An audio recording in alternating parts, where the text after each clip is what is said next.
মাটিতে যে কষ্ট, যে কত একটা কষ্টকর জিনিস বুঝাতে পারবে না আপনাদেরকে ভাই।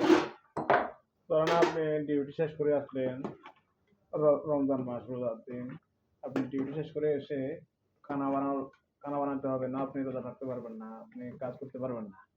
এখানে কেউ আপনাকে বিন্দু পরিমাণ আপনাকে হেল্প করবে না।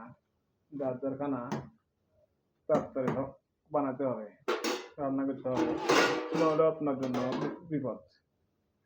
তারপরেও আমাদের কি যে কেন যে প্রবাসে আসে, এটা বলার বাইরে, এটা বুঝতে পারি না।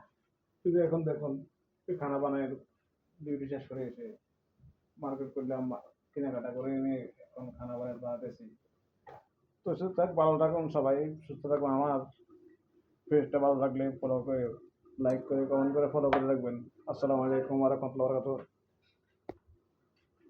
তো আমার 7টি ভাগ্যবান ব্যক্তির দরকার। আমার পেজে 7টি লোক যদি আমার পেজটা ফলো করে, আমার 7টি পূর্ণ হবে। ওই 7 জন ব্যক্তিকে আমি অনেক অনেক ভালোবাসা দেবো, অনেক অনেক মিস করবো। আল্লাহ হাফেজ, ধন্যবাদ।